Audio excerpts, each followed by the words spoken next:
বিশ্বে সবচেয়ে বেশি বেতন দেয় কোন কোন দেশ? প্রথমত সবচেয়ে কম বেতন দেওয়া দেশটি হলো বুরুন্ডি, যার গড় বেতন প্রতি বছর $300-এরও কম। এখন বিশ্বের শীর্ষ 10টি সর্বোচ্চ বেতন প্রদানকারী দেশগুলি সম্পর্কে জেনে নেওয়া যাক। 10 নম্বরে আয়ারল্যান্ড, গড় বেতন প্রতি বছর $50,000 থেকে $55,000। 9 নম্বরে কানাডা, গড় বেতন প্রতি বছর $50,000 থেকে $60,000। 8 নম্বরে নেদারল্যান্ডস, গড় বেতন বছরে $55,000 থেকে $60,000। 7 নম্বরে জার্মানি, গড় বেতন বছরে $55,000 থেকে $60,000। 6 নম্বরে ডেনমার্ক, গড় বেতন বছরে $60,000 থেকে $65,000। 5 নম্বরে নরওয়ে, গড় বেতন বছরে $60,000 থেকে $70,000। 4 নম্বরে অস্ট্রেলিয়া, গড় বেতন প্রতি বছর $65,000 থেকে $70,000।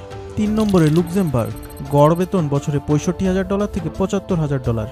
নম্বর 2-এ আছে মার্কিন যুক্তরাষ্ট্র, গড় বেতন প্রতি বছর $70,000 থেকে $80,000। এবং নাম্বার 1-এ আছে সুইজারল্যান্ড, গড় বেতন প্রতি বছর $90,000 থেকে $1,00,000। এই দেশটি যেমন উচ্চ বেতন দেয়, তেমনি এই দেশের জীবনযাত্রার মানও অনেক ব্যয়বহুল। স্বল্প বেকারত্ব সহ সুইজারল্যান্ড একটি শক্তিশালী অর্থনীতির দেশ। জেনে রাখা ভালো, তুলনামূলকভাবে বাংলাদেশের গড় বেতন প্রতি বছর প্রায় $4,000 থেকে $6,000।